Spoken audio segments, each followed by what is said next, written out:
ये क्या परम पद प्रदान कर देगा? ये क्या सुख प्रदान कर देगा? बैंक में रखे रखे रखे हमारे हृदय में क्या ये सुख प्रदान करेगा?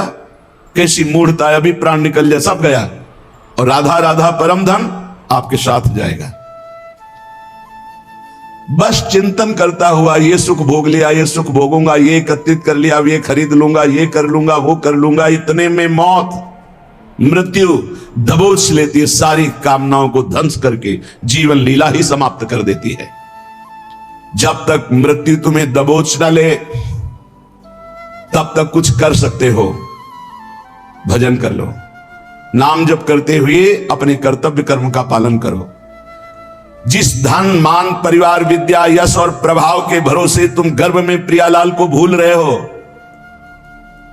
धन मान, ध्यान रखना कई बार ये शब्द कहा अगर याद हो, भय और प्रलोभन इस मार्ग में दोनों भेजे जाते हैं।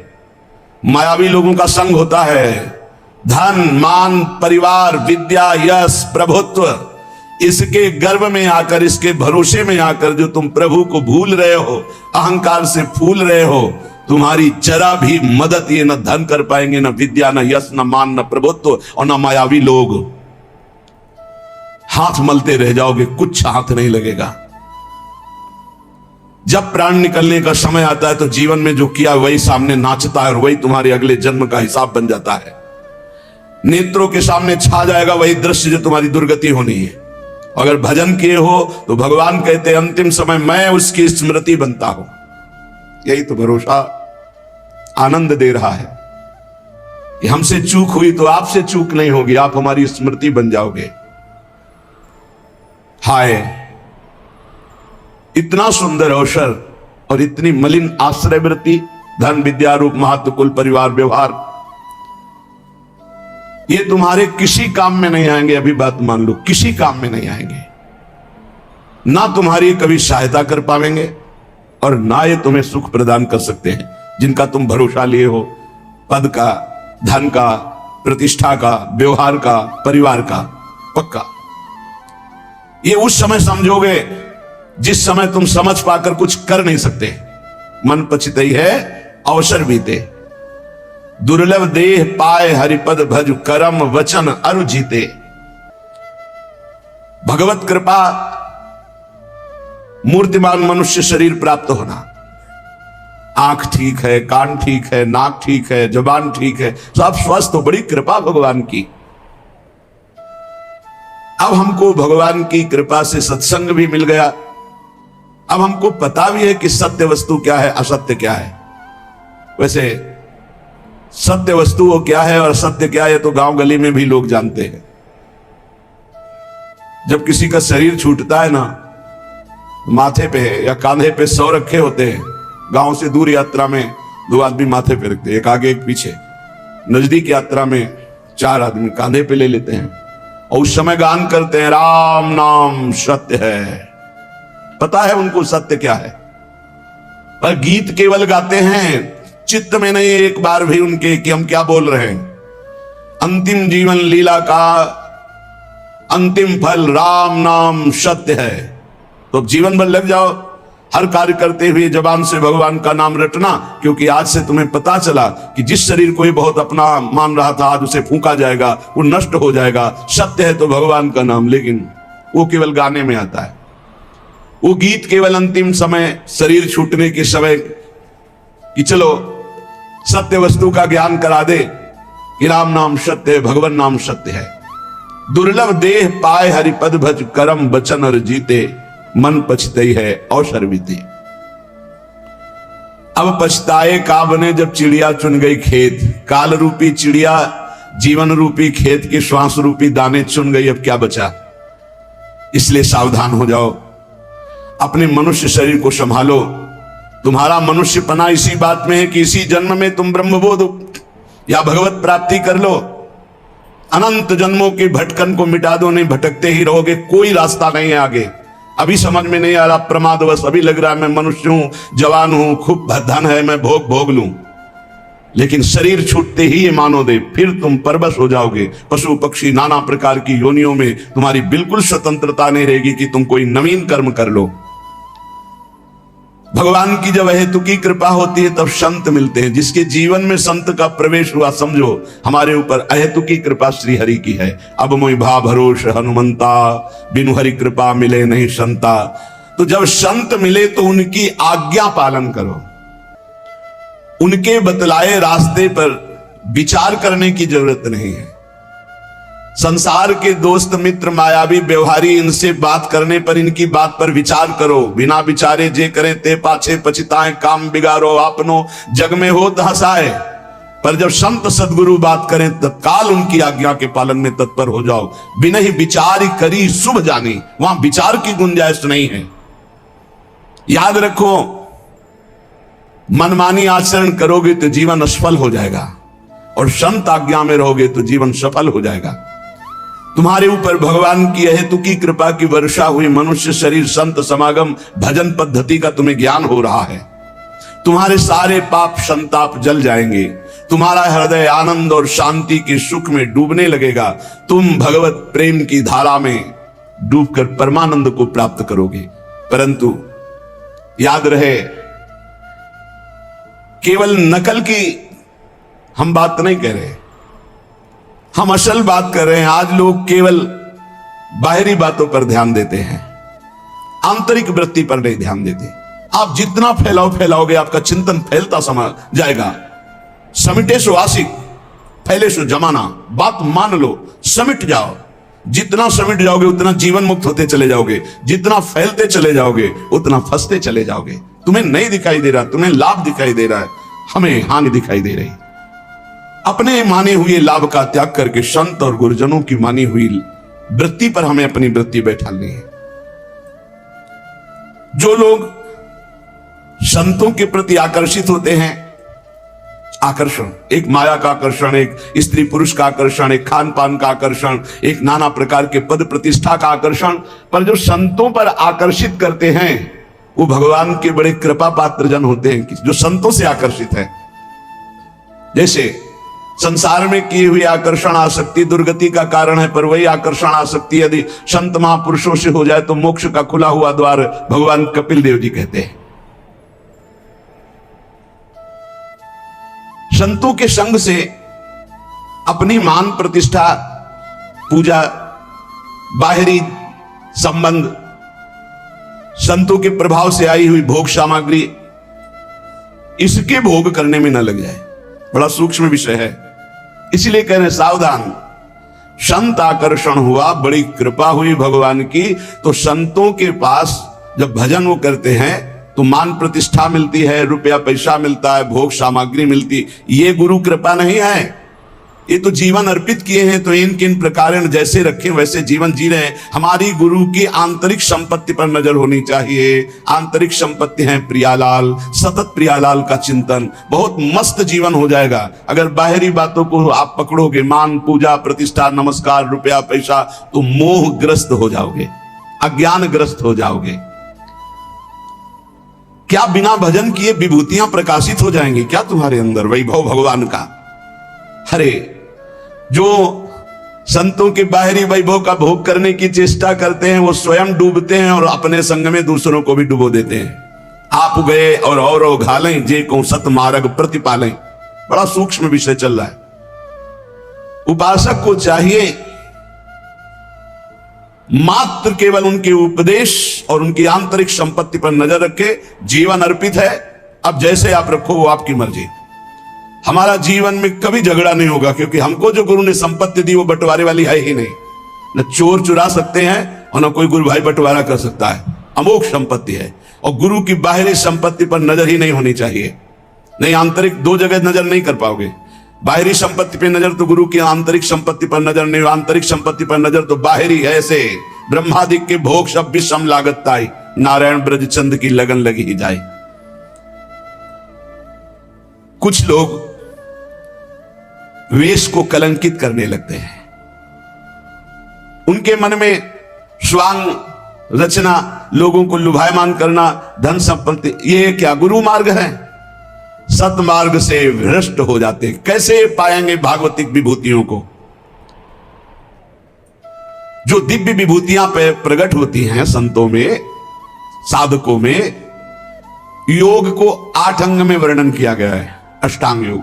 उसमें सबसे पहला आता है यम, नियम। तो पहला यम, यम ही 5 प्रकार के होते हैं। अहिंसा, मन वाणी शरीर से किसी को दुख ना पहुंचाना, सत्य, वचन से सत्य, आचरण सत्य और मनन सत्य। जिसकी मन वाणी और आचरण एक होते हैं उसे योगी कहते हैं। जिसके मन में कुछ और, वचन में कुछ और, क्रियाएं कुछ और, वो भोगी होता है, संसारी। आस्तिक, किसी के चोरी न करना, और ब्रह्मचर्य, अपरिग्रह, ये यम है पहला।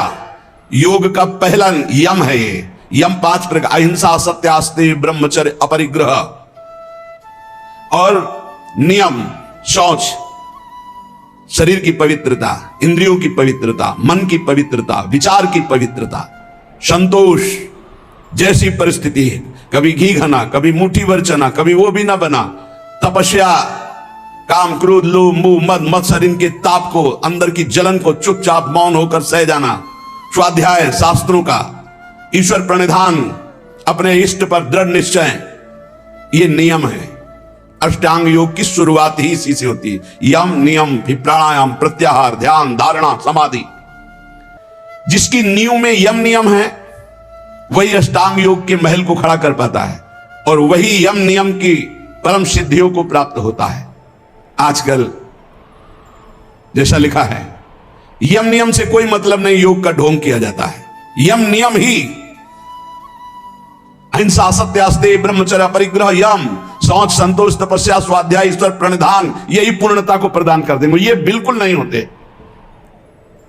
इसलिए मान, सम्मान, रुपया की प्राप्ति के लिए योग का झूठा नाटक हो सकता है, लेकिन परमात्म समाधि में प्राप्त होने के लिए जो योग है वो यम नियम से प्रारंभ होता है। जिसके जीवन में यम ही नहीं है, नियम नहीं है, वो कैसे योगी हो सकता है? किसी भी मार्ग का पति को ये दो तो होते ही हैं सब में, यम और नियम। चाहे वो किसी भी मार्ग का, किसी भी संप्रदाय को, अगर अहिंसा, सत्य, आस्तिक, ब्रह्मचर्य, अपरिग्रह, शौच, संतोष, तपस्या, स्वाध्याय, ईश्वर प्रणिधान नहीं तो है क्या फिर जीवन में? सच्चे बनो, नकली मत बनो। आचरणों की सत्यता ही साधुता की प्रमाणता है। तुम्हारे आचरण कैसे हैं? परम तत्व अनादि है, एक है, सर्वव्यापी है, सर्वाधार है, सर्वनियंता है, सर्वमय है, सर्वमय है। उसके अस्तित्व का अस्तित्व है, उसके प्रमाण को अनुभव करना है। श्री हरिवंश प्रमाण मनम। चेतना तो सब में, चेतनत्व रूप में परमात्मा विराजमान है। आनंद समुद्र सब में विराजमान है। कौन डुबकी लगा पा रहा है? इसलिए बस प्रार्थना हम तुमसे कर सकते हैं कि भगवान से चाह करो कि मुझे शुद्ध भगवत प्रेमी महात्मा, शुद्ध ज्ञानी मिल जाए। और जब संत मिल जाए तो संत की आज्ञा पर अपने जीवन को न्यौछावर कर दो। संत सेवा, संत आज्ञा, ये तुम्हें परम पद में पहुंचा देगी। तुम संत को तौलने की चेष्टा मत करो। तुम्हारे पास तराजू नहीं, कबाड़ तोड़ने वाले से सोना चांदी हीरा जवाहरात नहीं तोले जाते। तुम्हारी बुद्धि कबाड़ है जो त्रिगुण माया से युक्त है। त्रिगुणातीत स्थिति वाले महात्माओं को क्या जान पाओगे? संत जिससे तुलते हैं वो तुला ही तुम्हारे पास नहीं हो, तराजू ही नहीं है। श्रद्धा और भक्ति और विश्वास के द्वारा तुम उनके रहस्य को जब वो बताना शुरू करेंगे तब जान जाओगे। इसलिए केवल तुम आज्ञा पर रहो। जिस समय तुम किसी भी संत के थोड़े अंश को जान जाओगे कि ये क्या है, तो तुम चकित और आश्चर्यचकित होकर गर्व करोगे कि भगवान की अपार कृपा, मुझे ऐसे महात्मा का संग मिला। जिन बातों को तुम असंभव मानते हो, जो तुम्हारी धारणा में भी नहीं है, जो तुम कल्पना से भी नहीं सोच सकते, उससे बहुत आगे संत स्थिति होती, जिसे संत कहते हैं। अविश्वासी, अश्रद्धालु, अज्ञानी, ये लाख बताया भी जाए तो ये नहीं मान सकते हैं। क्योंकि मानने के लिए जो स्थिति चाहिए वो श्रद्धा। बिना श्रद्धा के, प्रथम हृदय श्रद्धा जो करे, आचार्य जन जाय अनुसरे, जहां जहां हरिवंश के। श्रीमद् भगवद गीता जी में श्रद्धावान लभते ज्ञानम तत्परासहित इंद्रिया। श्रद्धा, श्रद्धा। मोह में फंसी हुई बुद्धि संत का प्रमाण पत्र चाहेगी। दुनिया की चाहे जितनी बुद्धि लगा लो, जहां उनकी स्थिति वहां पहुंच ही नहीं सकते। वहां पहुंचने के लिए सर्टिफिकेट की आवश्यकता नहीं है। वहां पहुंचने के लिए मन बुद्धि को अर्पित करने की जरूरत है। मन बुद्धि को अर्पित कर दो संत सदगुरुदेव के चरणों में, धीरे धीरे जान जाओगे। संत ब्रह्म है, ब्रह्म स्थित ही संत है, ब्रह्मपरायण, ब्रह्ममय, ब्रह्मज्ञानी, परमात्मा। बहुत बड़ी बात कर, परमात्मा के वो आश्रय हैं, परमात्मा हैं, परमात्मा के प्यारे हैं, परमात्मा के शिष्य हैं, परमात्मा के आश्रित हैं, परमात्मा के आश्रय हैं। संत भगवान की दिव्य नित्य लीला में डूबे रहते हैं। संत भगवान की नित्य लीला के यंत्र है। भगवान उनके लीला में हृदय में बैठकर लीला करते हैं। ऐसे संत जिसको प्राप्त हो जाते हैं, फिर भगवान की प्राप्ति के लिए उसे कोई प्रयत्न नहीं करना पड़ता। भगवान की अमोघ दया से ऐसे संत मिलते हैं। संतों का मिलन, संतों की दृष्टि भगवान से भी मिलन से बढ़ करके है, क्योंकि भगवान के प्रेम की बात भगवान कभी अपने मुख से वर्णन नहीं करते। जैसे कहा गया कि भगवान के मिलने से भी बढ़कर भगवत प्रेमी महात्मा का मिलन है। तो भगवान के समीप उद्धव जी थे, पर प्रेमी नहीं हुए। जब गोपी जनों से मिले तब प्रेमी हुए। भगवान के प्रेम महल की बातें तो केवल प्रेमी महली जन ही बता सकते हैं, वो भगवान में नहीं बताएंगे। भगवान आंसुओं का रहस्य नहीं बताया उद्धव को। जाओ तो गोपीजनों के पास जाओ तो वहां जान जाओगे मेरे आंसुओं का रहस्य। भगवान के रहस्य का पता भगवत प्रेमी महात्माओं से लगता है। इसीलिए भगवान की अहेतुकी कृपा माने जब हमें संत समागम प्राप्त हो, वो जो भगवान की छुपी हुई रहस्यमयी प्रेम की बातें हैं वो प्रकाशित करते संत जन। तुम केवल अवगाहन करो तो रस बरसाएंगे, तुम केवल आनंद स्वाद के लिए पिपासु बनो, ऐसे नहीं, ऐसे अहंकार से भरकर नहीं, अवज्ञा नहीं, अवहेलना नहीं, ऐसे छल कपट नहीं, जो कहोगे वही करेंगे, करना कुछ नहीं, छल कपट नहीं, ऐसे जैसी आज्ञा वैसे। आप कहो अभी प्राण त्याग दें, बस इतनी जरूरत है। जीवित मर जाए उलट आप में समाये है दिलगिरी। अरे अखिल कोटि ब्रह्मांडों का मालिक मिल जाएगा तो कौन सा वैभव बकाया रह जाएगा भाई। श्री भगवान इंद्रियों को स्वतंत्र छोड़ने पे नहीं मिलते। याद रखो, संत संग से इंद्रियां संयम में होती हैं। संत संग से इंद्रियों की शांति बढ़ती है। सुख प्रत्यक्ष दर्शने लगता है, कल्पना का नहीं। इसलिए संत संग का पहला सोपान, चाहे गृहस्थ हो चाहे विरक्त हो, ध्यान देकर सुनो। ये आज जो सर्वनाश किया जा रहा है ब्रह्मचर्य का, इसी से संत लाभ नहीं मिल पाएगा। चाहे गृहस्थ हो, संतानोत्पत्ति के लिए धर्म पूर्वक अपनी पत्नी से सहवास करने की शास्त्र आज्ञा करता है। ब्रह्मचर्य सेवन से अमोघ लाभ प्राप्त होता है। पहला, ब्रह्मचर्य सेवन से लाभ। संत संग का पहला लक्षण है आचरण की पवित्रता। आचरण की पवित्रता, इंद्रियों की शांति। इंद्रियों की शांति अर्थात ब्रह्मचर्य, प्रत्येक इंद्रिय का ब्रह्मचर्य। ब्रह्मचर्य से तत्काल प्रभाव बढ़ता है। क्या? स्मरण शक्ति। बहुत ध्यान देने की बात है। अगर आपको भगवत स्मृति में डूबना है तो आपको ब्रह्मचर्य का पोषण करना पड़ेगा, चाहे जो हो। इसके बिना स्मरण शक्ति आपकी काम नहीं करेगी। स्मरण शक्ति बहुत प्रवीण, एक बार जो सुन लिया उसका सैकड़ों बार मनन हुआ, मनन होकर उसके आगे धारणा शक्ति। जो ब्रह्मचारी नहीं, स्मरण शक्ति नहीं होगी, धारण करने की शक्ति नहीं होगी, खोखला जीवन हो जाता है। स्मरण शक्ति, धारणा शक्ति और संकल्प शक्ति। इतने बजे जगना है, इतना करना है, ऐसे चलना है, सब होगा। और जब ब्रह्मचर्य नहीं तो चाहे 1000 बार संकल्प करो तुम्हारे काम में नहीं आएगा। स्मरण शक्ति, धारणा शक्ति, संकल्प शक्ति, इच्छा शक्ति जिसे कहते, और उत्साह शक्ति और शरीर शक्ति, ये शक्तियां उसके अंदर प्रकाशित होती है जो ब्रह्मचर्य का पोषण करता है। स्मरण, धारण करना, जो संकल्प नियम ले उसका अक्षरशः पालन करना, और उत्साह बना रहना, और शरीर में स्फूर्ति रहना। ब्रह्मचर्य एक विलक्षण महाव्रत है। ब्रह्मचारी का सौंदर्य प्रस्फुटित होता है, एक नूर उसके चेहरे पे झलकता है जो ब्रह्मचर्य को धारण करता है। एक नवीन आकर्षण, बालवत चेहरा, एक आकर्षण होता है भागवती।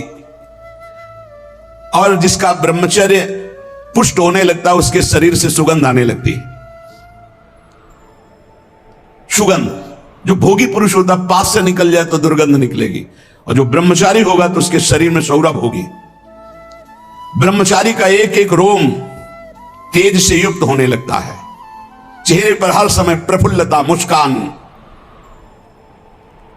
उसका हृदय नंदन वन हो जाता है, आनंदवन। बिना किसी कारण के प्रसन्नता बनी रहती है। शरीर अगर किसी असाध्य रोग से युक्त है तो भी उसके विचार कभी रोगी नहीं हो सकते, विचार स्वस्थ रहता है। और जो ब्रह्मचर्य नष्ट करता है, स्मरण शक्ति नष्ट, धारणा शक्ति नष्ट, इच्छा शक्ति नष्ट, उत्साह नष्ट, शरीर शक्ति नष्ट, सिकुड़ा हुआ, खिन्न मुंह, देखने से ही लगेगा पता नहीं कितना बोझा लादे हुए बैठा है दिमाग में। पथ्यास्यायी व्यायामी स्त्रीस्तु जितात्मा नरो न रोगी स्यात्। रोगी कौन नहीं है? बोले जो सदैव पथ्य का भोजन करता है और मित भोजन, हित और मित, शरीर के अनुकूल, साधना के अनुकूल और थोड़ा भोजन करता है, पथ्यास्यायी। दूसरा व्यायामी, रोज सत्संग में घुमा घुमा करके, चाहे आप 15-20 मिनट ही करें, व्यायाम करें। 2-3 किलोमीटर आप दौड़ो, चलो बाहर दौड़ने के लिए, नहीं तो ऐसे यंत्र चल गए, ट्रेडमिल, ऐसे यंत्र चले हैं उसी में दौड़ लो, नहीं ट्रेडमिल तो दौड़ लगाओ। शरीर को एक बार पसीना पसीना करो, थोड़ी सी बैठक, थोड़ी सी थोड़ा व्यायाम करो। ये साधना के लिए, भगवत प्राप्ति के लिए कह रहे हैं, कोई कुश्ती लड़ने के लिए नहीं कह रहे, ये जरूरी है। पथ्यास्यायी, पथ्य का भोजन, मित भोजन करने वाला, और व्यायामी। और स्त्री जितात्मा, स्त्री शरीर है तो पुरुष की तरफ नहीं, पुरुष शरीर तो स्त्री की तरफ नहीं, जितात्मा, आकर्षित ना होना। नरो न रोगी स्यात्, उसे रोगी नहीं कहते, भले वह साध्य रोग से ग्रसित हो। और अगर ये नहीं है तो वो रोगी ही है, आज नहीं तो कल पता चल जाएगा कि वो रोगी है। साधना करने वालों के लिए इंद्रियों को पावन करना, इंद्रियों को संयम में रखना बहुत आवश्यक है। मन के गुलाम, इंद्रियों के गुलाम, स्वेच्छाचारी भोगों की दुर्दशा में पड़ा हुआ मनुष्य है आज। असंयमी मनुष्य का मन और मस्तिष्क, ध्यान से सुन लीजिए, असंयमी जो अपनी इंद्रियों मन को मनमानी लगाए हुए है, उसका मन और मस्तिष्क और हृदय सड़ा देते हैं, जीवन को सड़ा देते हैं। मन और इंद्रियों को संयम में रखकर भगवत चरणारविंद से नहीं जोड़ोगे, सड़ा देंगे तुम्हें, तुम्हारे अंदर ही इतनी सोच गलत कर देंगे, जलोगे। जो ब्रह्मचर्यहीन है, मनमानी आचरण करता है, ध्यान से सुनो, पहला लक्षण अशांत, दूसरा कहीं मन न लगना, अस्थिर चित्त, तीसरा अस्वस्थ, चौथा मलिन स्वभाव, हीन स्वभाव, किसी भी कार्य को कह दो सबसे पहले ना, उत्साहहीन, हर कार्य के लिए बोझा मानना, ना कर देना, सदा के लिए भय का डेरा पड़ जाना अंदर। ये देखो शास्त्र है, ये महापुरुषों के द्वारा लिखा हुआ है, जिन्होंने अनुभव किया सबके मनों में अपने मन को मिलाकर। इंद्रियों का जो असंयम है वो हर तरह से मनुष्य को नष्ट कर देता है। लोग अंदर का सुधार नहीं करते। जहां जहां असंयम है वहां वहां अशांति है, दुख है, बेविचार है, संयम विहीन जीवन, शुष्क, उदासहीन, पशुवत जीवन है। पूर्ण ब्रह्मचर्य तो देश का, समाज का, आत्मा का, सबका परम लाभ, अपना परम लाभ, चाहे गृहस्थ हो चाहे वृद्ध, जरूरी है। अपनी शक्ति को नष्ट करना, आवश्यकता के अनुसार धर्मयुक्त प्रयोग तो ठीक है। हम तो प्रणाम करते हैं उन गृहस्थों को जो गृहस्थ होते हुए ब्रह्मचर्य का नियम वृंदावन में लिए हुए और दूर दूर जगह देशों में रहते हैं और ब्रह्मचर्य का नियम लिए हुए। एक तो परिवार अमेरिका में है, आए हुए हैं कुछ समय से, भी हम वृंदावन में सत्संग में भी होंगे। सब सुविधा, अमेरिका जैसे देश में रहने सब सुविधाएं, और बड़े ही सरल सात्विक वृत्ति से, और हितधाम में कसम खाई थी ब्रह्मचर्य की, कि हम दोनों मिलकर के कसम खाते हैं कि आज के बाद ब्रह्मचर्य रहेंगे।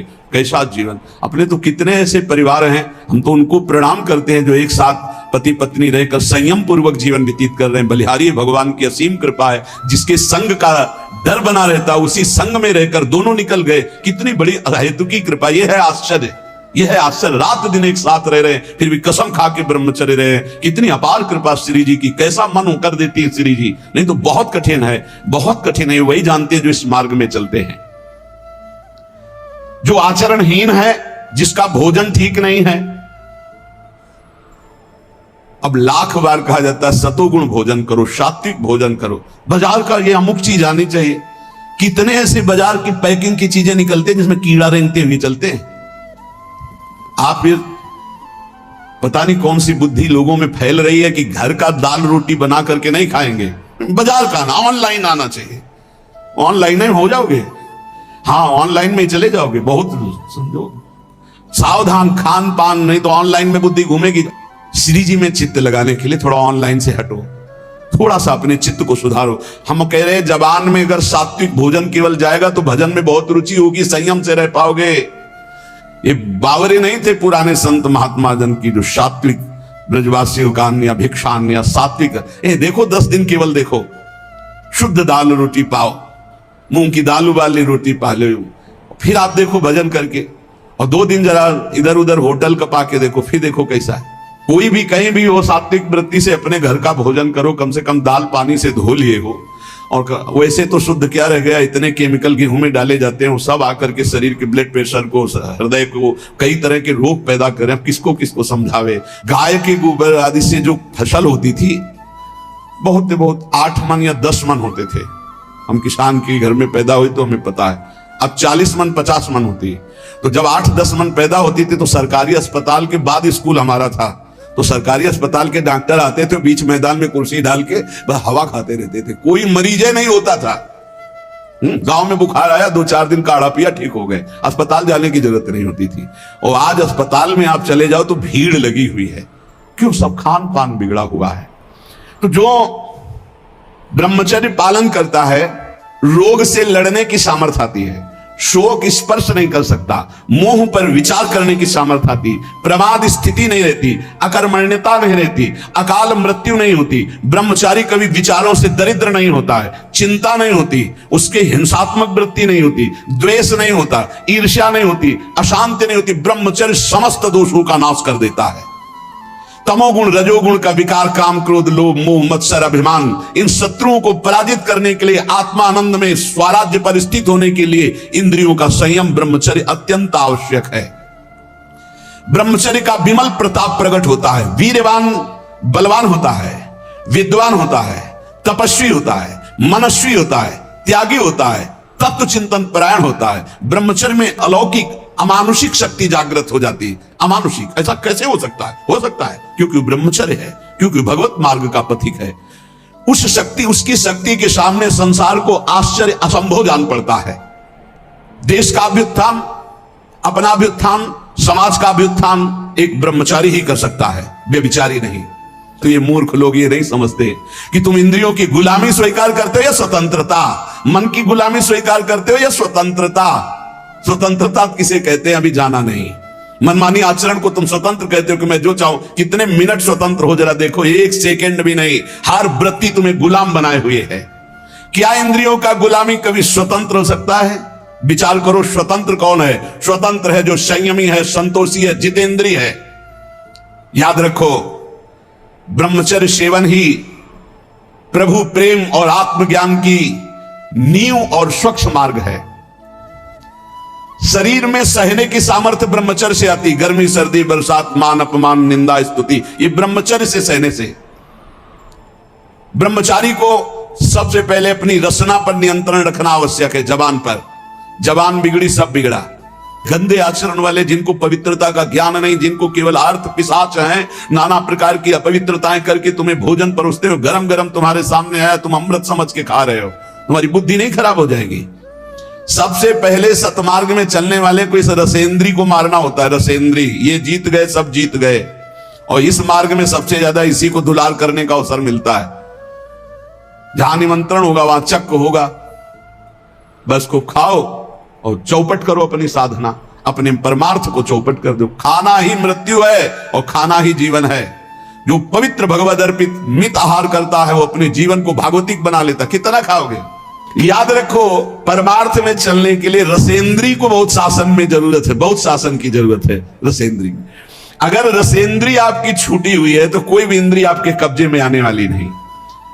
भोजन किया जाता है जीवन रखने के लिए, प्राणों का पोषण। और आप ये समझो जैसे आप 400 ग्राम अन्न पा लिए तो आपकी जीवनी शक्ति उसमें पचाने में कम लगेगी और आपके चिंतन में ज्यादा लगेगी। 800 ग्राम डाल लिया। एक दिन सुना था 24 घंटे में एक मानव शरीर को स्वस्थ रहने के लिए 400 ग्राम अन्न की जरूरत होती, बस। इसके बाद तो ऊपर ओवरलोड करना है। इतनी हानि आप नहीं समझ पा रहे, रोगों का घर बढ़ा रहे हो। थोड़ा भोजन करो, सात्विक भोजन करो और ऐसा भोजन करो जिसमें तेल आदि गरिष्ठ पदार्थ ज्यादा ना हो, तो आपकी जीवनी शक्ति बढ़ेगी। आप उसी जीवनी शक्ति से भजन करेंगे। भजन में मन क्यों नहीं लगता? आप देखो, एक दिन खा के अच्छे और एक दिन 2 रोटी खाओ केवल हमारे कहने के अनुसार, कि आपको लगे कि हाँ भूख लगी अभी, और छोड़ दो, फिर आप भजन में लगो, देखो कैसी वृत्ति जाएगी, सतोगुणी। चंचलता मन की तभी रुकती है जब सात्विक भोजन होता है। नेत्र की चपलता, बार बार इधर उधर देखना, कानों की चपलता, प्रपंच की बात सुन, हर इंद्रिय का ब्रह्मचर्य हमें चाहिए। तो बहुत लाल मिर्च वाला गर्मा गर्म ये ब्रह्मचर्य के लिए सब हानिकारक। उत्तेजक भोजन नहीं, उत्तेजक दृश्य नहीं, उत्तेजक बातें नहीं, तभी संयम से चला जा सकता है।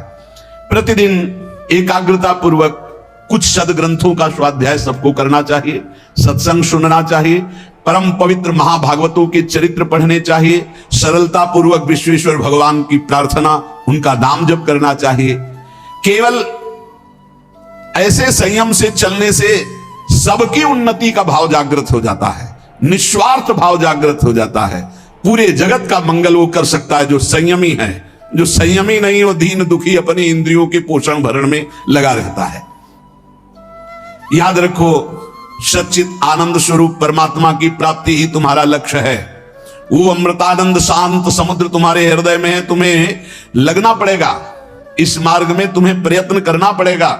वो प्रयत्न गुरु कृपा से, भगवत कृपा से है, ये मानना होगा, नहीं तो अहंकार हो जाएगा। नमा ऋषिभ्या पूर्वजेभ्या पूर्वेभ्या पथिकृतभ्या, ये महामोह में ज्वाल में मैं उन ऋषि मुनियों को नमस्कार करता हूं जिन्होंने हमको ये मार्ग पूर्व में अनुभव करके बताया है। देखो, जैसे तुम्हारे मन की क्या वृत्ति है ये जानना हो, पूरे जगत के मन की क्या वृत्ति है ये जानना हो, तो थोड़ी देर मन को किसी विषयी पुरुष में तदात्म किया जाता है, फिर उसकी जो मन की तरंगे हैं वो सब मन में आती, तब होता है अच्छा ऐसी स्थिति। तो लगता है महात्मा लोग कैसे जानते बिना अनुभव किए? संसार का तो अनुभव नहीं किए, इनको तो संसार का अनुभव किए, जानते कैसे? वो तुम्हारे मन में जानते हैं। तुम्हारे मन में जो चल रहा है, मन को मन में मिलाया और 1 मिनट में सब जान लिया। और वो फिर जब बोलते तो हाँ हाँ ऐसा ही चलता है, ये तो आश्चर्य की बात है, तो ये तो हमारे मन की बात है, क्योंकि तुम्हारे ही मन की बात वो जान करके बोल रहे हैं। तो अनेक जन्मों में भ्रमण करते हुए ध्येय की प्राप्ति के लिए हमें भगवान ने मानव जन्म दिया। हमें अपनी इंद्रियों को संयम में रख करके सत्संग, स्वाध्याय, सेवा, सुमिरन, इसमें डूबना है। इसमें श्री भगवान स्वयं कह रहे हैं सबरी जी से, प्रथम भगति संतन करी संगा, दूसरी रति मम कथा प्रसंगा। सबसे पहली भक्ति है भगवान के प्रेमी भक्तों का संग, दूसरी भक्ति उनके मुख से निकली हुई भगवत चर्चा। भगवान श्री रामचंद्र जी महाराज कह रहे हैं संतों का सेवन करो। संत शब्द ने कहा, संतन, बहुत से संतों का, संत और संतन बहुवचन प्रयोग किया। जहां भी भगवान की चर्चा करने वाले प्रेमी भागवत जन मिले, उनकी एक एक बात गौर से सुनो, अपने जीवन में धारण करो, लेकिन भगवान से युक्त। भगवान ने जाति पक्ष को नहीं कहा, कुल पक्ष को नहीं कहा, विद्या पक्ष को नहीं कहा। जाति पाति कुल कर्म धर्म बड़ाई ये सब भगवान कहते मुझे। एक बार एक कारे नाम के मुसलमान भक्त थे, उनको स्वप्न में भगवान श्री कृष्ण ने एकदम, तो सब भूल गए और बस भगवान श्री कृष्ण के आशिक हो गए। उनको उनको भक्तजन कारे ही कहने लगे, श्याम सुंदर के नाते से कारे ही। वो बड़े महान, हर समय केवल कृष्ण कृष्ण कृष्ण और उसमें डूबे रहते हैं। एक समय भ्रमण करते हुए वो जब नीलांचल पहुंचे तो जगन्नाथ जी के दर्शन के लिए बड़ा प्रेम उमड़ा। जब वहां दर्शन के लिए गए तो मंदिर में परिचय पूछा गया, क्योंकि उनकी वेशभूषा तो देखते ही संशय हो गया कि, तो पूछा तो उन्होंने सच्ची बात बता दी, मैं अमुक कुल में जन्मा हूं ऐसा है। उनको धक्का मार के बाहर कर दिया गया। तो जगन्नाथ जी के मेन प्रधान द्वार से ही उनको, जो सेवक जन थे उनको ऐसा मान करके द्वार से ही उनको हटा दिया गया। और वो बहुत अंदर ही अंदर लड़े, हम तो जानते भी नहीं थे आपको, आपने आकर स्वप्न में परिचय दिया, मेरे चित्त को चुराया, अपना दास बनाया और आपने उत्साह पैदा किया कि चलो मेरे दर्शन करने, तो नीलांचल दर्शन कर, फिर ऐसा क्यों धक्का दिलवा दिया, द्वार पर से हटा दिया। तो वो कवि प्रकृति के थे, एकांत में जाकर के बैठ गए और कहने लगे, यदि तू जगत का नाथ तो हमारी भी सुध लीजिए। कह रहे, हे कारे, तूने करार किया, स्वप्न में आकर मेरे दिल को चुराया और बता दिया कि तू ही मेरा स्वामी है, और तू मुझे अलग मान करके धक्का दिलवा करके भगवा दिया। क्या यही प्रेम है? यदि तू जगत का मालिक है तो अब मुझसे रहा नहीं जा रहा है। आपने हमारे को अपने दरबार से भगवा दिया। यदि तू सर्वलोक महेश्वर है, सबका मालिक है, तो फिर अब देर मत कर।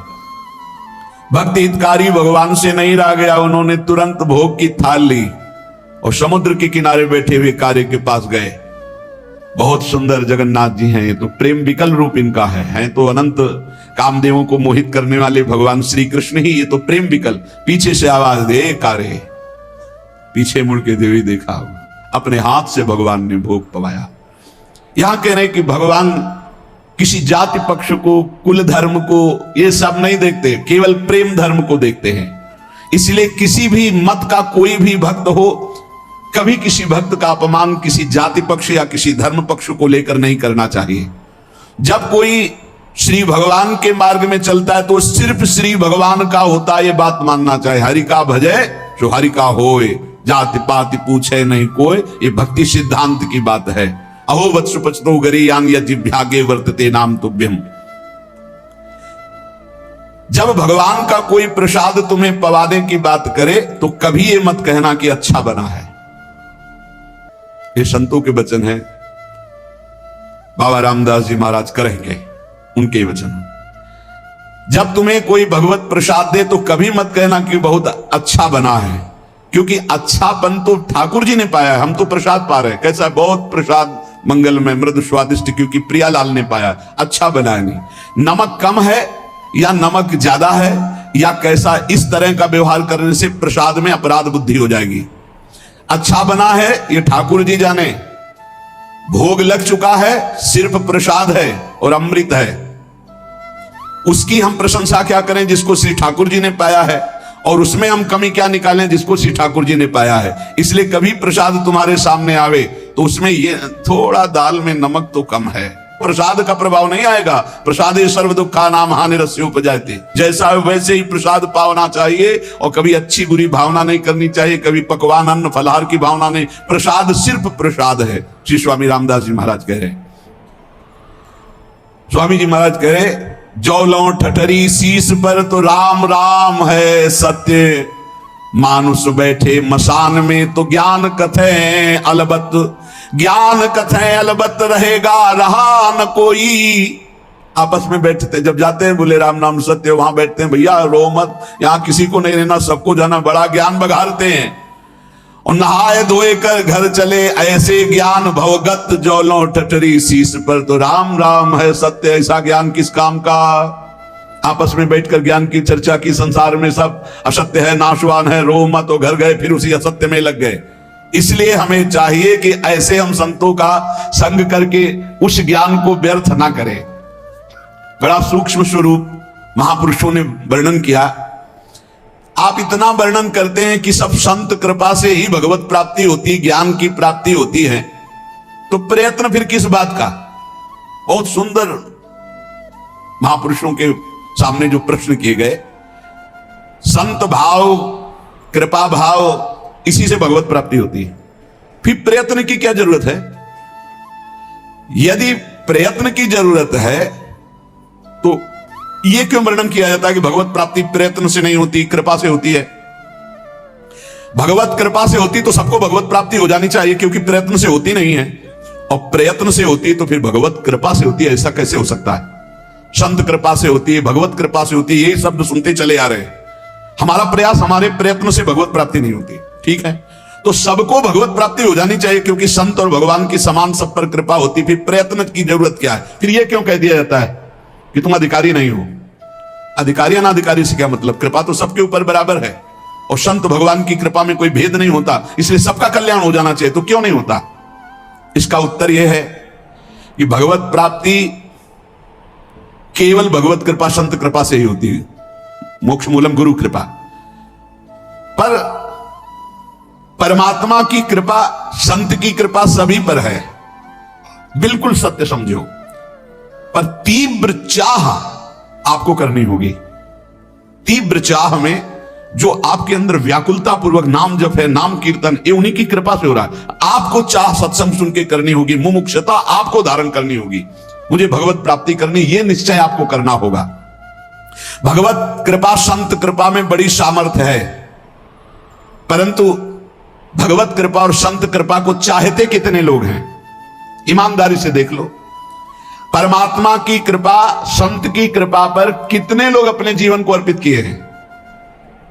संत की कृपा, भगवत कृपा पर।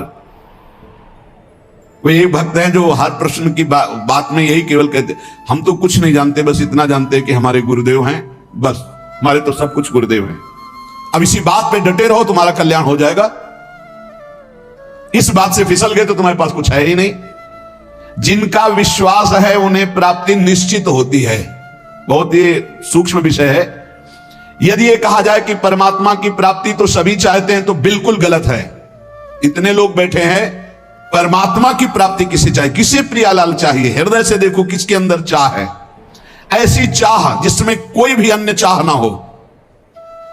परमात्मा प्राप्ति की चाह तभी मानी जाती है जिसमें अन्य कोई चाह ना हो। और देख लो, अन्य चाह है इसलिए परमात्मा प्राप्ति की चाह नहीं मानी जाएगी, प्रबल चाह नहीं है।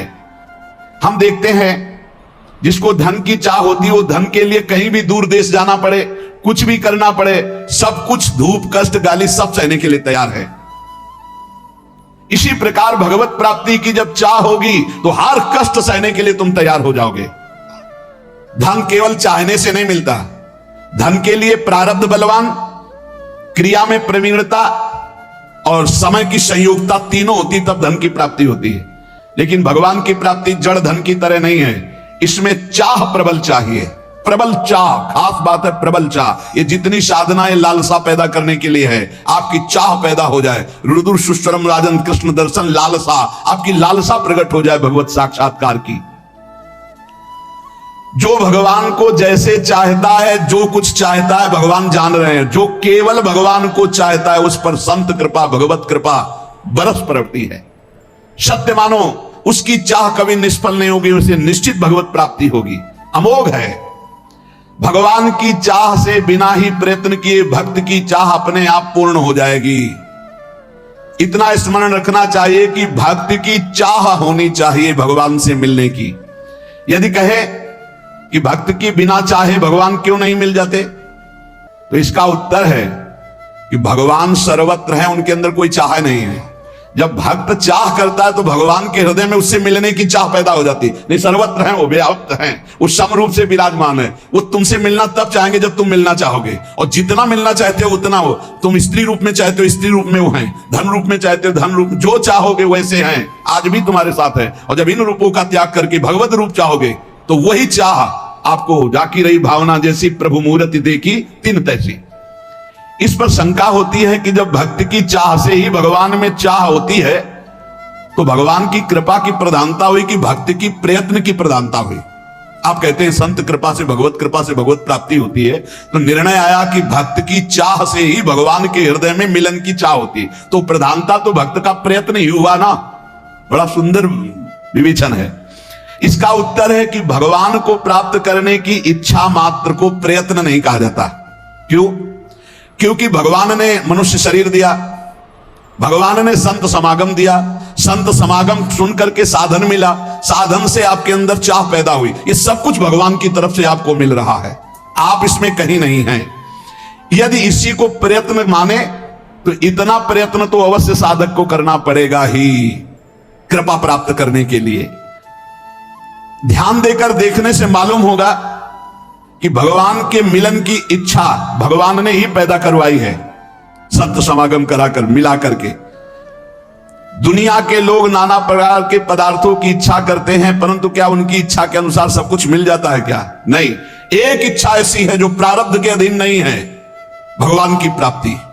ये इच्छा बड़े संत समागम से ही प्रकट होती है। देख लो, जिसके कभी भी कहीं भी भगवत प्राप्ति की इच्छा होगी वो सत्संग से होगी, और सत्संग बिनु सत्संग विवेक नो ही, राम कृपा बिनु सुलभ नो ही। तो इसमें तुम्हारा प्रयत्न नहीं, इसमें भगवान की कृपा है। इच्छा करने पर जो प्रयत्न होता है वो भगवान ही तुमसे करा रहे हैं। भगवान ही साधक को निमित्त बना करके संत समागम कराकर उसके अंदर साधन पद्धति चलाना, ये सब भगवान कर रहे हैं। जैसे अर्जुन जी से कहा भगवान ने कि मेरे द्वारा ये सारे वीर मारे जा चुके हैं, तुम केवल निमित्त मात्र बन जाओ, ये मारे जा चुके हैं। ऐसे ही साधक शरणागत केवल निमित्त होता, करवाते सब भगवान है भगवत प्राप्ति तक। भगवत प्राप्ति की इच्छा जिस समय भक्त के हृदय में आती, उस समय जो साधन चलता है वो भगवान की कृपा से, भगवत प्राप्ति होती है वो भगवान की कृपा से। इसलिए साधक में कभी अहंकार नहीं आता जो कृपा पात्र होता है। जैसे भगवान ने कृपा की, गुरु की शरण करवाई, तो भगवान कह रहे तद्विद्य प्रणिपातेन परिप्रश्नेन सेवया उपदेक्षन्ति ते ज्ञानम ज्ञानिनस् तत्वदर्शिना। अपने गुरुदेव के समीप जाओ, साष्टांग दंडवत करो, भली भांति सेवा करो, सेवक की भांति होकर निष्कपट भाव से फिर प्रश्न करो, तब वो तुम्हें जो ज्ञान देंगे तुम्हारे हृदय में वो तत्व ज्ञान प्रकाशित हो जाएगा। श्रुति भगवती कहती है उत्तिष्ठ जागृत प्राप्य वरान निबोधत सुरस्य धारा निशिता दुरत्यया दुर्गम पथस्तत् कवयो वदंती। श्रुति वेद कहते हैं उठो ऐ जीव, जागो और महान पुरुषों की खोज करो, और महापुरुषों के समीप जाकर उनके चरणों की वंदना सेवा करके उनसे ज्ञान प्राप्त करो। ये मार्ग छुरे की धारा के समान है, गिरते हुए देर नहीं लगती, केवल उनकी आज्ञा पर चलना नहीं गिर जाओगे। छुरे की धारा बहुत पतला मार्ग, छुरस्य धारा निशिता दुरत्यया दुर्गम पथस्तत् कवयो वदंती। ये छुरे की धार के समान ये ज्ञान का मार्ग भगवत मार्ग है। जैसा ज्ञानी गुरुदेव कह रहे ठीक वैसे ही मार्ग पे चलोगे, कभी गिरोगे नहीं। भगवत प्राप्ति में अपना पुरुषार्थ मानने के कारण अहंकार रूपी दोष आ जाता है, और अहंकार दोष उत्पन्न होने के कारण कभी भी भगवत प्राप्ति नहीं होती। वो भीषण संकटों में फंसता चला जाता है, काम क्रोध लोभ मोह मद मत्सर अहंकार। जो साधक भगवत प्राप्ति के मार्ग में अपना बल रखता है भ्रष्ट हो जाएगा। अहंकार के नाश के लिए फिर भगवान विपत्ति, संकट, बड़ी बड़ी अपमानजनक वृत्तियां भेजते हैं उसके सामने। अब देख, ये भगवान की विशेष कृपा साधक के ऊपर होती है कि जब वो गर्व करता है तो भगवान उसके सामने विपत्ति, संकट और अपमान भेजते हैं। केनोपनिषद में एक कथा आती है कि देवराजेंद्र दैत्यों से विजय प्राप्त करके बड़ा उत्साह, नाच गाना मना रहे थे और सब गरज रहे थे देवता। भगवान ने देखा कि अरे मेरे बल से बलवान होकर के ये विजय प्राप्त की और अहंकार स्वयं कर रहे। केनोपनिषद में है ये कथा। तो भगवान एक विशाल यक्ष के रूप में प्रकट होते, ऐसे सभा में नृत्यगान हो रहा था दूर से, इतना विशाल आकर्षणकारी रूप। देवराजेंद्र ने कहा कौन सभा में जाके परिचय लाएगा, ये कौन बहुत दूर बलवान खड़ा है। भगवान अग्निदेव सामने गए और कहा मैं परिचय लेके आता हूं। सामने गए, कहा तुम यक्ष कौन हो, ऐसा यक्ष तो हमने कभी नहीं देखा। तो उनका पहले परिचय बताओ, तो तुम परिचय जानने आए हो हमारा, तुम कौन हो? तो उनका मेरा परिचय तुम जानते ही होगे, मुझे अग्नि देवता कहते हैं, मैं अपार बलशाली हूं। अच्छा, क्या कर सकते हो तुम? पूरे त्रिभुवन को सूखे उपले की तरह भस्म कर सकता हूं। अच्छा ऐसा? एक तिनका डाला और कहा भस्म करके दिखाओ। पूरी ताकत लगा दी, दाहिका शक्ति भगवान ने खींच ली तो अग्निदेव जला ही नहीं पाए, सर नीचा किया और चले गए। देवराजेंद्र ने पूछा कौन? बोले असमर्थ हूं मैं उनके परिचय को जानने का। भगवान वायुदेव, उन्होंने कहा भगवान मैं अभी गए, कौन हो तुम? भगवान यक्ष स्वरूप में थे, उन्होंने कहा तुम कौन हो जो परिचय जानने आए हो, बहुत बलवान लगते हो। बोले हाँ मैं महाबल हूं, समस्त प्राणियों का पोषण करता हूं, अनंत ब्रह्मांडों को तिनके की तरह उड़ा सकता हूं। अच्छा, ये तिनका है, इसको उड़ा दो। पूरी ताकत लगा दी, वायु देवता तिनका भी नहीं उड़ा पाए। देवराज इंद्र के पास गए, बोले असमर्थ हूं मैं, किसी भी देवता की कोई सामर्थ्य नहीं। जब देवराज उठे तो अंतर ध्यान हो गए यक्ष भगवान, और वहां भगवती अंबा त्रिपुर सुंदरी प्रकट हुई, ज्ञान समुद्र, और उन्होंने कहा तुम्हारा इतना गर्व बड़ा हुआ कि तुम संभाषण भी नहीं कर सकते थे। वो साक्षात श्री भगवान थे, समझ पाए तुम्हारे देवताओं में और तुम में कोई सामर्थ्य नहीं, भगवान की सामर्थ्य थे, तुम सामर्थ्यवान होकर विजय प्राप्त की हो, इसलिए गर्व मत करो, तुम में कोई सामर्थ्य नहीं है। ऐसा अंबा जी ने उपदेश किया। इसलिए साधक में जो परमार्थ की सामर्थ्य आती है वो भगवत प्रदत्त आती है। वो जो प्रयत्न आता है साधना में वो भगवान की कृपा से आता है। अगर अहंकार कर ले तो विघ्न पड़ जाएगा साधना में। और जब भगवान देखते हैं कि साधक को अहंकार हुआ तो उसकी पिटाई करवाते हैं। काम क्रोध लोभ मोह मद मत्सर को छूट दे देख, फिर वो पुकारता है हाथ त्राहिमाम प्रभु बचाओ, तो फिर भगवान आकर के उसे बचा लेते हैं। और जब उसको पता चल जाता मैं असमर्थ हूं, तब सुंदर साधना दे देते हैं और चढ़ाई में चढ़ जाता है। इसलिए भगवान की शरण में रह करके भगवत बल से साधना भगवत प्राप्ति की हो रही, किंचन मात्र कोई साधक अभिमान न करे। भगवत कृपा से ही संत संग मिला, भगवत कृपा से साधना का मार्ग मिला, भगवत कृपा से साधना हो रही, भगवत कृपा से भगवत प्राप्ति हो जाएगी। आप थोड़ा भी अहंकार करके इधर उधर विचलित ना हो। भगवान का एक व्रत है, सकृदेव प्रपन्नाय तवास्मीति च याचते अभयम सर्वभूतेभ्यो ददामि तद व्रतम मम। एक बार जो मेरी शरण में आकर कह देता है हे नाथ मैं आपका हूं, मैं उसे स्वीकार कर लेता हूं और समस्त भूतों से अभय कर देता हूं। ये मेरा व्रत है, ये मेरा प्रण है। फिर ये मनुष्य भगवान की शरण में आकर अपना कल्याण क्यों नहीं चाहता, जब भगवान ऐसा कह रहे। दया सागर भगवान जीवों पर इतनी अपार दया किए हुए हैं कि कोई उसकी सीमा नहीं है। तो क्या दया किए, क्या दे देते हैं। घंटों के ऑक्सीजन का पैसा लगाओ, देखो जब अस्पताल में ऑक्सीजन लगता है ना, फिर घंटों का पैसा लगता है। यहां पूरा जीवन हो जा रहा है ऑक्सीजन लेते, कितनी फीस दे रहे हो भगवान को। आकाश वायु जल पृथ्वी, कितनी भगवान की अहेतुकी कृपा हम पर, दया ही दया है। भगवान ने तो सब कुछ किया, तुम्हें बना दिया, तुम्हारे शरीर को बनाया, सब तुम भगवान के लिए क्या कर रहे हो। भगवान असीम कृपा सब पर किए हैं। दया सागर का यदि हम ये कहें कि भगवान बड़े कृपालु बड़े दया सागर हैं, तो हम आपको सही कह रहे हैं। उनकी महिमा के आगे निंदा करने के जैसे समान है, क्योंकि सागर की तो सीमा है, भगवान की दया की तो असीम है, असीम कृपा है। भगवान की दया की कोई सीमा नहीं। अच्छे अच्छे बड़े बड़े महाभागवत हुए, कोई भगवान की सीमा को नहीं पार पा पाया। आप कल्पना नहीं कर सकते भगवान की दया से क्या हो सकता है। कोई ऐसा उदाहरण नहीं है कि भगवान की हम दया को समझा सके। बस इतना उदाहरण देते हैं कि जैसे मां है, असंख्य जीव हैं और सब मां से ही पैदा हुए हैं अपनी अपनी। अगर असंख्य माताओं का प्यार मिलाया जाए तो जो अपने पुत्र के दया स्नेह में मां बावरी बनी रहती है एक वात्सल्य से, ऐसी अनंत माताओं का वात्सल्य जोड़ा जाए तो हमारे वात्सल्य समुद्र भगवान के एक बूंद के बराबर भी नहीं। ऐसे कृपा समुद्र भगवान है। ऐसी हालत में भगवान की दया की बात कैसे तुम्हें बतावे। मां अपने बच्चे के लिए जो कुछ करती है उसमें बहुत प्यार होता है, उसमें दुलार भरा होता है। आप इतना समझ लो, बच्चा शरारती है और दोस्त के कार्य करता है तो माता ही जो बहुत दूध पिला करके पुष्ट किया है वो थप्पड़ भी जमाती है, वो डांट भी लगाती है। ऐसा ही कुछ भगवान भी करते हैं।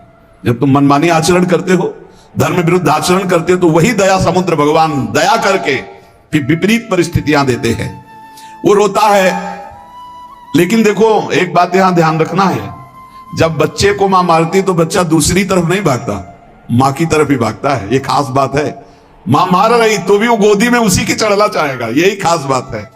बच्चा किसी और का आश्रय नहीं ले सकता। ऐसे ही सकृदेव प्रपन्नाय तवास्मीति च याचते। कैसी भी परिस्थिति दुख की हो, भक्त को भगवान को ही पुकारना चाहिए। परिस्थिति तभी आती है जब अहंकार कोई ना कोई, किसी तरह का अहंकार, तभी विपरीत परिस्थिति आती है।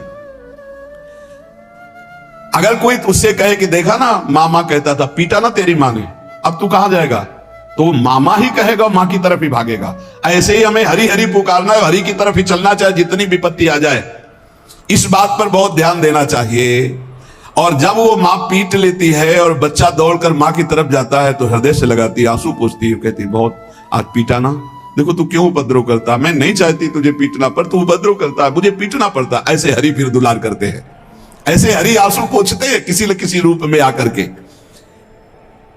भगवान स्वयं साधक को अध्यात्म की ऊंचाई पर चढ़ाने के लिए छोड़ देते हैं। चलो, जैसे अपने छोटे से बच्चे को जब मां चलना सिखाती है, पहले पकड़ के फिर छोड़ देती है, चलो, वो लड़खड़ाता है तो पकड़ लेती है, पर वो चढ़ाती है। बच्चे को चलना भी वही सिखाती है और मालिश भी वही तेल की करती है, पैरों को पुष्ट भी वही कर, पूरा का पूरा कार्य भगवान कर रहे हैं। पकड़ के सत्संग में लाना, सिखाना, चलाना, अध्यात्म की ऊंचाई तक सब कुछ भगवान कर रहे हैं। जैसे वो मां बच्चे को ऐसे चलाती है, ऐसे श्री भगवान चला रहे हैं। मां का प्यार बच्चा भूल सकता है, लेकिन मां का प्यार सदैव बच्चे के प्रति बढ़ता जाता है। मां स्वार्थी भी हो सकती है क्योंकि माया जनित उसका प्यार है। भगवान का मायातीत प्यार है, वो हर स्थिति में बढ़ता रहता है। इसलिए इस रहस्य को जानने वाला पुरुष भगवान की दया और करुणा पर विश्वास करके अन्य आश्रय कभी नहीं लेता। एक वचन आता है कि राम सिंधु घन सज्जन धीरा, चंदन तरु हरिशंत समीरा, मोरे मन प्रभु विश्वासा, राम ते अधिक राम कर दासा।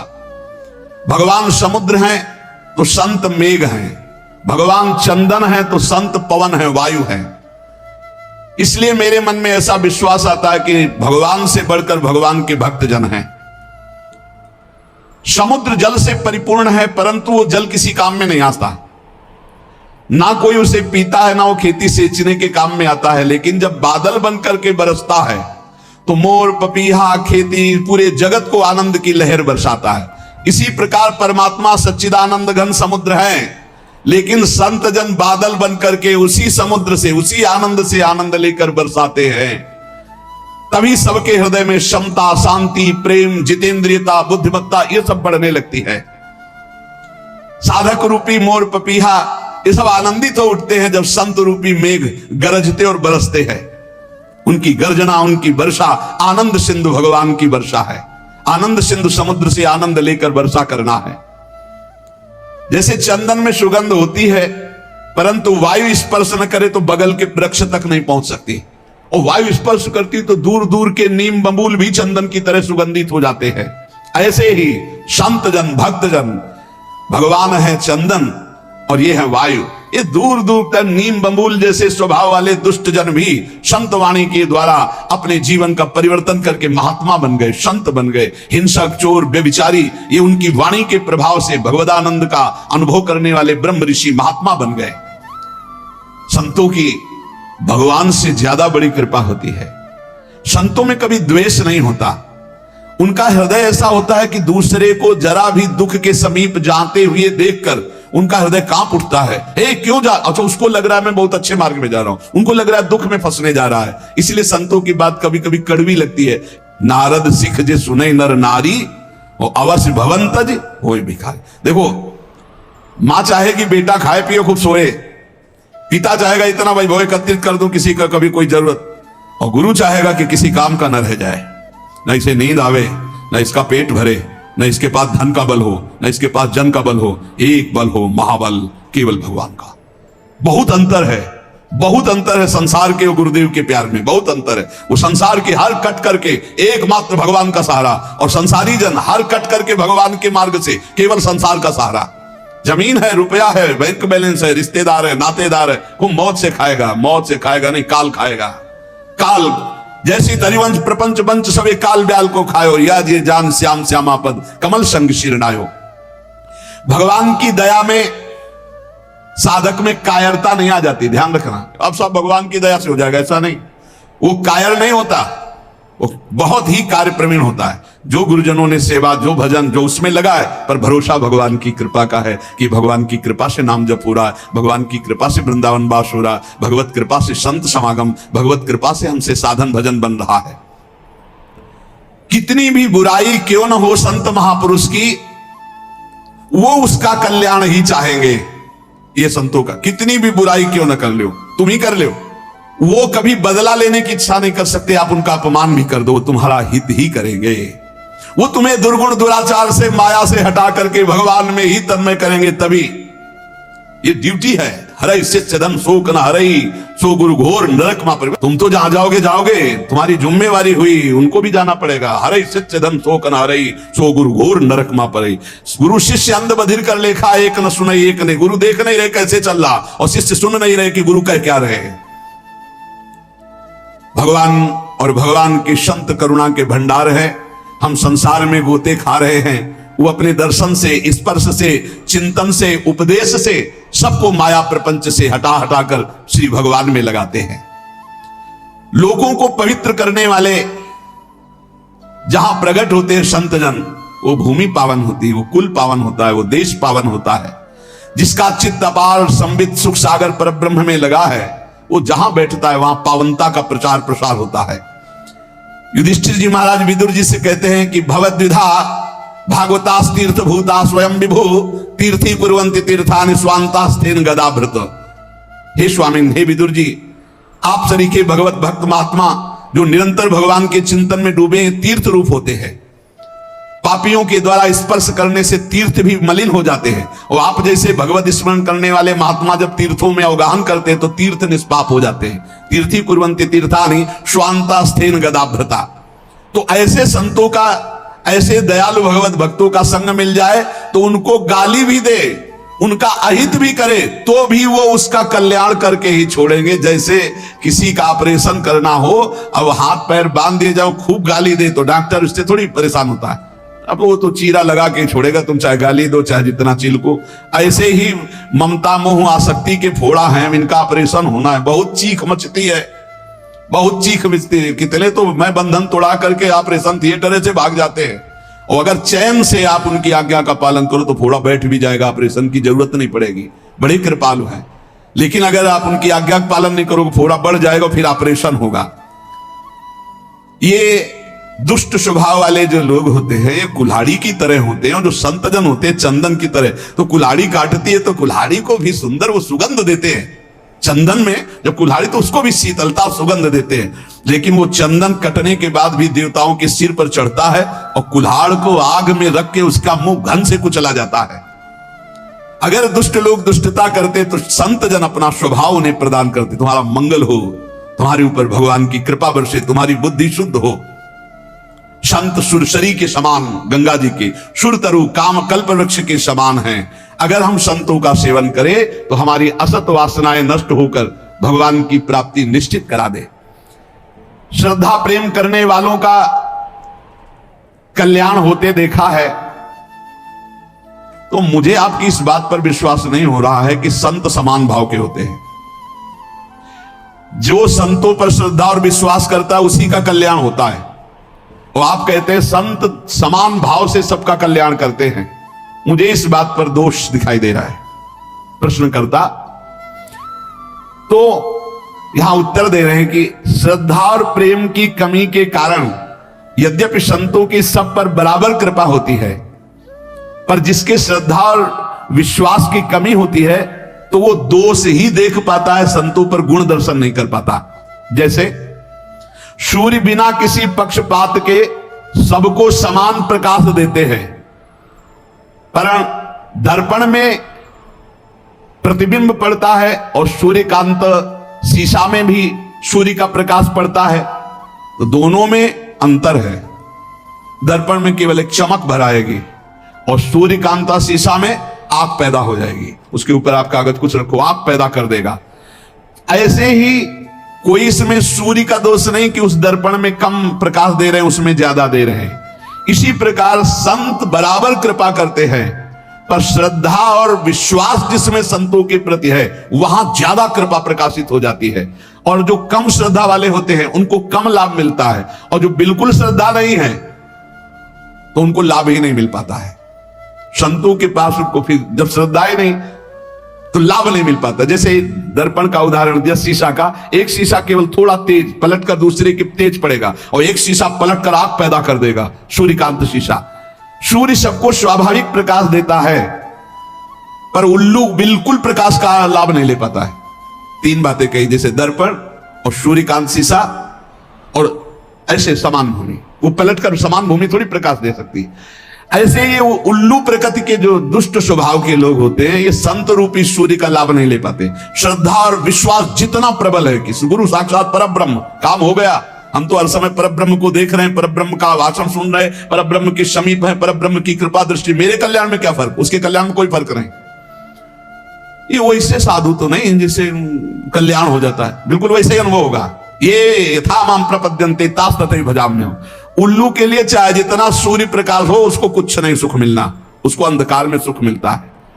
ऐसे ही चंद्रमा सर्वत्र बिखरी हुई चांदनी को सुख प्रदान करने के लिए, लेकिन चोर को बुरा लगता है चांदनी, इसमें चंद्रमा का दोष क्या है? ऐसे ही संत महापुरुष परोपकार के लिए, पर जो नीच प्रकृति वाले, चोर प्रकृति वाले, उल्लू प्रकृति वाले हैं, वो संतों से द्वेष करते हैं, उनको गाली देते हैं, उनकी निंदा करते हैं, और इसका फल होता है कि वो दुर्गति को प्राप्त होते हैं। यदि कहा जाए ऐसे दयालु पुरुष प्रत्यक्ष जो भगवत प्राप्त महात्मा है, तो उनकी बुद्धि क्यों शुद्ध नहीं हो गई? दुष्ट है तो उनकी बुद्धि क्यों शुद्ध नहीं हो गई? इसका उत्तर है कि संतों का गुण, प्रभाव और तत्व बिना श्रद्धा के नहीं आप लाभ ले सकते। श्रद्धावान लभते ज्ञानम। जितनी जोर की श्रद्धा संत पर, जितनी जोर की समर्पण वृत्ति, उतने ही लाभ। जब श्रद्धा होती ना तो हम अपनी तरफ जब देखते तो लगता है आह निहाल हो गए, आज हमको देखा, आज हमारी तरफ मुस्कुराए, आज हमसे बात किया, अरे आज तो हमारे ऊपर सर पे हाथ रख दिया, अरे हम तो निहाल हो गए। श्रद्धा विश्वास नहीं है तो दुर्योधन को कोई फर्क नहीं पड़ रहा, भगवान भी बात कर रहे हैं। कभी कभी संतों के कुछ आचरण ऐसे होते हैं जिनको हम ना जानने के कारण दोष दर्शन कर लेते हैं। एक कुत्ता एक माट रखा था, उसमें कुछ खाने का था, चीनी आदि, तो ऐसे मुंह डाला, अब मुंह तो चला गया, लेकिन जब ऐसे किया तो निकला नहीं, तो भरभरा करके उसने ऐसे दीवार में ठोका, तो आधा तो टूट गया, आधा ऐसे ऊपर का हिस्सा। अब एक संत ने देखा, रहे तो कुत्ता बहुत परेशान है, लाठी उठा के, अब वो कुत्ता भागा कि इससे तो मटकी से तो बच सकते, लेकिन लाठी से नहीं बच सकते। संत पीछा के कुत्ता भागता जा रहा है, आखिरकार संत दौड़कर लाठी का प्रहार किया। कहां? उसके गले में पड़े हुए उस मटकी के शेष भाग। अब वो टूटा। बाद में कुत्ते को समझ में आया मुझे नहीं मार रहे थे, ये तो हमारे बंधन को काट रहे थे, जो गले में बंधन उस माट का हो गया। कुछ ऐसा ही संतों के प्रति भी होता है। देखते हैं कि इसके गले की फांसी बनने जा रहा है, अब वो डांट रहे हैं, वो दौड़ करके उसको संभालने की कोशिश कर रहे हैं, उसको बुरा लगता है। वो कुत्ता समझ रहा था कि मटकी से तो बच गए, क्योंकि फूट गई, सांस लेंगे, गले में पड़ी तो पड़ी रहे, लेकिन ये तो लाठी से खोपड़ी फोड़ देगा। लेकिन वो खोपड़ी फोड़ने के लिए मटकी का जो शेष भाग है उसे फोड़ने के लिए दौड़। ऐसे ही हम देख नहीं पाते हैं कि संत हमारे किस बात पर प्रहार कर रहे हैं, और अगर हम उनकी हर बात में वचनम करिष्येतो में निकल गए। संत महापुरुषों की दया, भगवान की दया समतापूर्ण होती है। संत उसे ही कहते हैं जो विद्या विनय संपन्ने, ब्राह्मणे गव्यस्तनि सुनिचय सुपाके च पंडिता समदर्शिना। लोग बर्ताव से समता चाहते हैं संत से, तो कह रहे हैं कि बर्ताव में नहीं हो सकता। संत वो है जो विद्या विनय युक्त, ब्राह्मण में, गौ में, हाथी में, कुत्ते में, चांडाल में समभाव देखता है, बर्ताव नहीं सम। बहुत समझना नहीं तो ये लगेगा कि समदर्शी संत नहीं है। लोग कहते हैं कि संत तो सब में समान व्यवहार करते, समान व्यवहार हो ही नहीं सकता, समान दर्शन कह रहे हैं। विद्या विनय संपन्ने, ब्राह्मणे गव्यस्तनि, गाय में और कुत्ता में समान भाव रखना है, व्यवहार का नहीं, दर्शन केवल कि कुत्ते में भी भगवान है और गाय में भी भगवान है। व्यवहार अलग होगा, खाद्य व्यवहार, स्वरूप, आकृति, गुण, व्यवहार इनको देख के किया जाता है। समता सब में भगवान की है, सब में एक आत्मस्वरूप श्री भगवान है, संत जन ये देखते हैं। अब जैसे हमारा देह समान रूप से हमें प्यारा है, ठीक है, बोले व्यवहार समान होना चाहिए, बिल्कुल समान, यहां लगेगा तो दर्द होगा, यहां लगेगा तो दर्द होगा, ये केवल दर्शन समानता का। व्यवहार में यहां भी भेद हो जाएगा, और अगर भेद का अगर सही व्यवहार ना हो तो मूर्ख का आ जाएगा। नहीं, अब यहां छुआ कोई मतलब नहीं, फिर ग्रंथ छू रहे हो, नीचे के अंगों को छूने के बाद रज लगा के हाथ धोना होता है। क्यों व्यवहार में भेद किया? क्योंकि तुम्हारा ही तो शरीर है। बोले इतना तो होगा, व्यवहार में तो भेद होगा, व्यवहार में भेद होगा, दर्शन में भेद नहीं होगा, हमारा ही शरीर है। व्यवहार में भेद स्वाभाविक होता है। आंखों का काम है देखना, कानों का काम है सुनना, इंद्रियां देखो भेद में व्यवहार कर रही हैं, इंद्रियों के द्वारा जो व्यवहार होता है वो भेद में हो रहा है। समता दृष्टि की है आंतरिक, की सब में एक भगवान है। जैसे शास्त्रीय विषमता सिद्ध पुरुषों में भी पाई जाती है, परमार्थ के पथिक को यह विषमता धारण करनी पड़ेगी। व्यवहार में विषमता और दृष्टि में समता। कैसे? बोले माता, बहन, पत्नी, तीनों स्त्री शरीर है, पर व्यवहार तीनों से बिल्कुल अलग अलग होना है। व्यवहार में क्षमता, उस दर्शन में तीनों शरीरों में एक ही परमात्मा विराजमान है। हम कुत्ते को रोटी देते हैं और गाय का हरी हरी घास से पूजन करते हैं। अब हम सोचे कि कुत्ते को हरी हरी घास खवा करके पुष्ट कर दे, होगा क्या? व्यवहार में भी क्षमता है। या हम सोचे विद्या विनय संपन्न ब्राह्मणे को हस्तनी सुनी चो सुपाके तो सबको घास, नहीं चल पाएगी ना। विद्या विनय ब्राह्मण, जो ब्राह्मण है उसको कचौड़ी पूड़ी खवा करके, गाय को हरी हरी घास खवा के, कुत्ते को रोटी खवा दी, हाथी के लिए और बड़ा चारा डालना पड़ेगा। व्यवहार में नहीं, दृष्टि में क्षमता। ऐसे ही महान जो संत भगवत प्राप्त हैं, उनके व्यवहार में भी क्षमता होगी और दृष्टि में क्षमता होगी। उनसे जो बैर करेगा वो दिखाई देगा वैसा, उनके हृदय में बैर नहीं है, लेकिन वो वैर करता है इसलिए उसकी दृष्टि में दिखाई देगा। जो उनसे मित्रता करते हैं वो उनकी दृष्टि से, उनकी दृष्टि में दोनों समान है, पर व्यवहार में जब आएगा तो जो दैन्य होकर प्रणाम नमस्कार करके आर्तभाव उससे मुस्कुरा के बात करेंगे, और जो कटु और क्रूर स्वभाव वाले हैं उनसे उदासीन होकर बात करेंगे। अंतर में उनके कोई भी द्वेष नहीं है, वो क्षमता को प्राप्त महापुरुष है। अनुकूल पदार्थ आएगा मुस्कुरा के पाएंगे, प्रतिकूल आएगा हटा देंगे। ये व्यवहार है, समता एक दृष्टि है। इसलिए हम संत महात्माओं की आज्ञा का पालन करें।